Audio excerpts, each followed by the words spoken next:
Alam mo ba na si Shiba Inu na dating tinuturing na isang meme coin ay gumagawa na ngayon ng isang napaka-advanced na technology para protektahan ang ating digital identity laban sa mga banta ng hinaharap? Oo, tama po ang narinig ninyo. Si Shiba Inu ay nag-announce ng tinatawag po nilang SHIB Identity, isang quantum-resistant identity system na may sobrang secure na encryption para sa ating data. Sa video na ito ay ipapaliwanag po natin kung ano ang ibig sabihin ng post-quantum security, paano ito gumagana, at ano po ang epekto nito sa atin bilang mga Pinoy crypto enthusiast. Bakit ito mahalaga?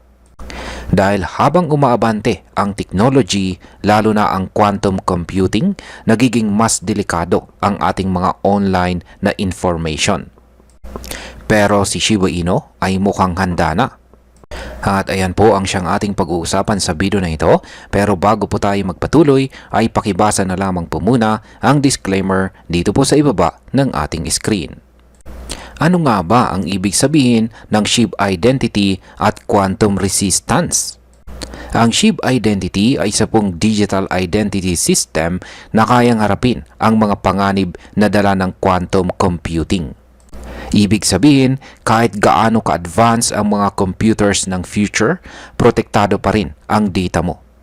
Ang quantum computers ay hindi ordinaryong computers. Kayang-kaya nitong i-break ang mga kasalukuyang encryption methods natin na ginagamit sa mga wallets, passwords, at saka private keys.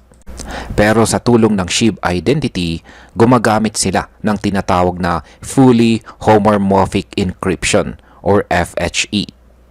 Ito po ay isang uri ng encryption na kahit naka-encrypt ang data mo, pwede pa rin itong i-process o gamitin nang hindi kailanman binubuksan ang laman nito. Bakit po big deal ang fully homomorphic encryption or FHE?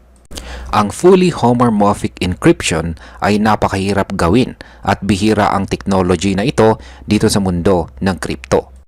Pero kapag nagtagumpay si Shiba Inu dito, magiging sobrang lakas ng privacy at security ng ating identity online. Halimbawa, pwedeng ma-verify ang ating identity sa isang app nang hindi nila kailanman nakita ang pangalan natin, email, o kahit anong personal na detalye. Ganon kagrabe ang power ng FHE. Sa madaling salita, kahit mahak pa ang server ng isang DApp o platform, walang makikitang detalye tungkol sa atin dahil encrypted pa rin lahat. Paano naman po konektado ang SHIB name service sa SHIB identity? Kung pamilyar ka sa SHIB name service or SNS, ito ang version ni Shiba Inu ng ENS or Ethereum Name Service. Sa SNS, pwede mong pangalanan ang wallet mo.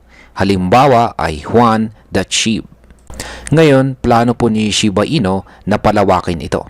Hindi lang sa crypto wallet names, kundi pati na rin sa standard web domains. Ibig sabihin, balang araw, pwede nang gamitin ang .SHIB domain sa ordinaryong internet gaya ng .com. Magiging tulay ito ng Web3 identity at traditional digital world. At syempre, kasama pa rin dito ang FHE na panangga sa privacy threats. Ano naman po ang papel ni Treat sa bagong identity system na ito? Hindi lang ito basta identity system. Si Treat na isa sa mga utility token ni Shiba Inu ay isasama rin sa identity platform na ito. Gagawin siyang parang crypto passport para makapasok ka sa mga secure Web3 environments. Parang gate pass mo siya para makagamit ng mga identity secured features. Hindi lang basta-basta token itong si Treat. Magiging bahagi po siya ng mismong identity ecosystem. Ngayon ay bakit ginagawa ni Shiba Inu ang project na ito?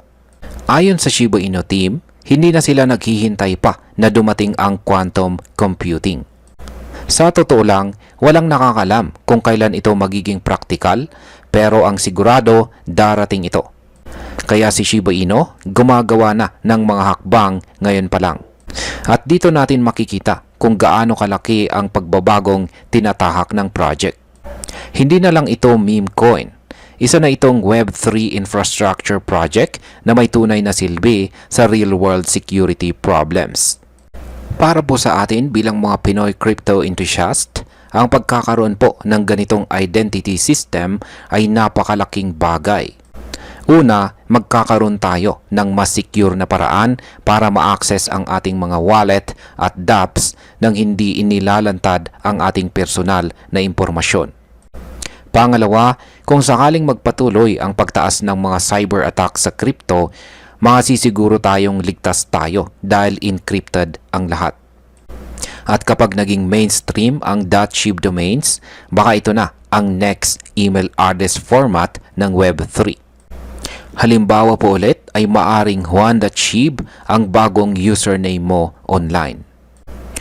Ang ginagawa po ni Shiba Inu ngayon ay isang malaking hakbang para sa buong crypto ecosystem. Ipinapakita nito na kahit galing siya sa meme coin category, kaya po niyang lumaban sa mga giant projects pagdating sa innovation. Hindi na ito tungkol sa hype. Ito ay tungkol sa real-world application.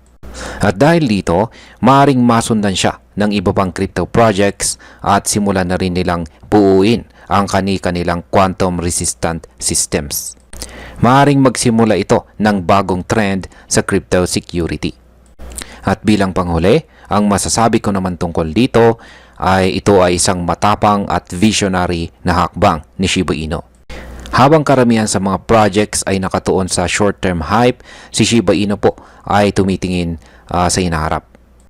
Hindi lang ito magpapalakas sa presyo ni Treat or SHIB, kundi magbibigay din ito ng tiwala sa mga users na seryoso ang project sa pagbibigay ng proteksyon at utility.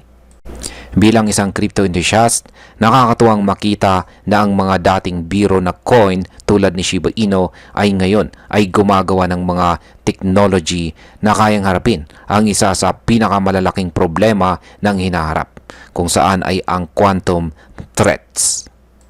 At ayan, hanggang dito na lamang po tayo sa video na ito mga ka-crypto.